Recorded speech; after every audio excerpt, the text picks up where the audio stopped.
द्रौपदी मुर्मू जब public interest में बोलती हैं तो आवाज दिल से आती है। लेकिन क्या आप जानते हैं कि जो द्रौपदी मुर्मू आज देश की राष्ट्रपति हैं वो कभी राजनीति में आना ही नहीं चाहती थी। और वो शख्स कौन था जो द्रौपदी मुर्मू को पार्टी में लाने की लगातार कोशिशें कर रहा था। और द्रौपदी मुर्मू के सामने ऑफर तो कांग्रेस से भी था, फिर भी उन्होंने बीजेपी ही ज्वाइन क्यों की। नमस्कार, पॉलिटिकल पंचायत की स्पेशल सीरीज किस्सा सियासी देख रहे हैं आप। आपके साथ मैं हूं हिंगलाज दान। द्रौपदी मुर्मू का राजनीति में आने का कोई इरादा नहीं था। वो तो श्री अरबिंदो स्कूल में बच्चों को पढ़ाकर खुश थी। उन्हें बच्चों के साथ समय बिताना अच्छा लगता था। वो सामाजिक कार्यकर्ता भी थी। लेकिन पॉलिटिक्स में उनकी एंट्री के पीछे एक वजह उनका गांव भी था, उनकी पृष्ठभूमि भी थी, जिसकी वजह से उनके न चाहने के बावजूद पॉलिटिक्स में आना पड़ा।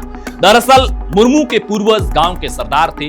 19वीं सदी में मयूरभंज के शासकों ने मुर्मू के पूर्वजों की सेवा से खुश होकर उन्हें सरदारों की उपाधि दी। मुर्मू के पिता और दादा गांव के प्रधान थे। वैसे परिवार की आर्थिक स्थिति बहुत ज्यादा अच्छी नहीं थी, लेकिन इलाके के लोग उनके परिवार का सम्मान बहुत करते थे। मुर्मू का पैतृक गांव ऊपरबेड़ा राजनीतिक रूप से काफी उपजाऊ माना जाता था। इस बात का अंदाजा आप इससे लगा सकते हैं कि 1952 से अब तक रायरंगपुर सीट से जो 13 विधायक बने हैं, उसमें से 3 विधायक द्रौपदी मुर्मू के गांव ऊपरबेड़ा के थे और एक सांसद भी इसी गांव का था। मुर्मू के एक रिश्तेदार कार्तिक चंद्र मांझी 1967 में स्वतंत्र पार्टी के टिकट पर ओडिशा विधानसभा के लिए चुने गए।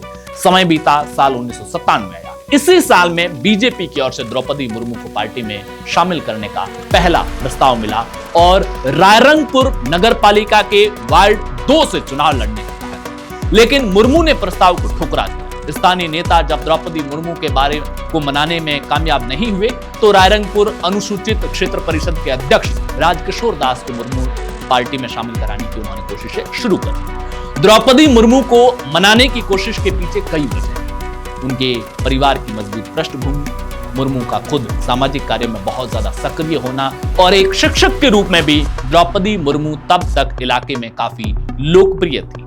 ऐसे में बीजेपी, जो उड़ीसा में नई नवेली पार्टी थी, अपनी सियासी जमीन तलाश रही थी। उसके लिए द्रौपदी मुर्मू जैसे चेहरों को पार्टी में जोड़ना, उनको पार्टी में शामिल करना जरूरी था।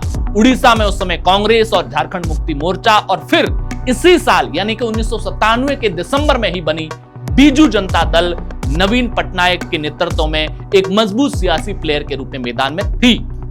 द्रौपदी मुर्मू को बीजेपी के साथ जोड़ने की कोशिशों के पीछे एक और वजह थी। द्रौपदी मुर्मू उड़ीसा के बड़े आदिवासी समाज संथाल जनजाति से भी आती हैं। उड़ीसा के उत्तरी जिले जो झारखंड से लगे हुए हैं, वहां बड़ी तादाद में संथाल वोटर हैं। झारखंड में तो कुल आबादी के भी 30% संथाल है और झारखंड के बाद सबसे ज्यादा संथाल उड़ीसा और पश्चिम बंगाल में है।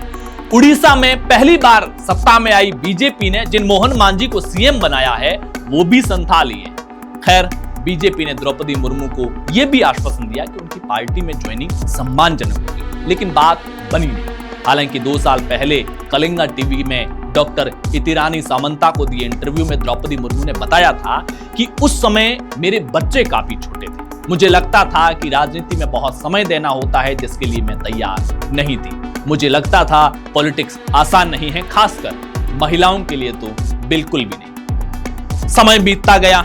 बीजेपी के स्थानीय नेताओं ने अपने प्रयास जारी रखे। मुर्मू को भी यह समझाया गया है कि आप कोई विधानसभा या लोकसभा का चुनाव तो लड़ नहीं रही है, हम तो सिर्फ आपको स्थानीय चुनाव में पार्टी का प्रतिनिधित्व करने का कह रहे हैं। इसके लिए आप परिवार के साथ में ये काम संभाल सकती है, परिवार भी संभाल सकती है, काम भी हो जाएगा और वैसे भी आप सामाजिक कार्यों में तो सक्रिय है ही।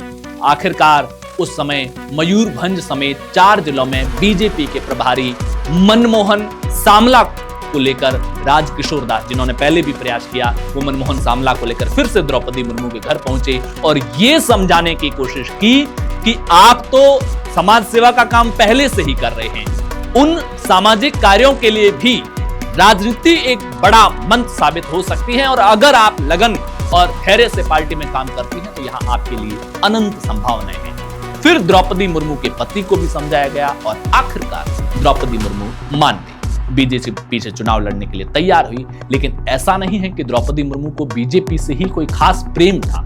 उनको इससे पहले कांग्रेस और झारखंड मुक्ति मोर्चा जैसी पार्टियां भी ऑफर दे चुकी थी, लेकिन बीजेपी के स्थानीय नेता लगातार पीछे लगे रहे कोशिश करते रहे, इसलिए वो बीजेपी में शामिल हो गई। किस्सा सियासी में फिर होगी मुलाकात, तब तक के लिए नमस्कार।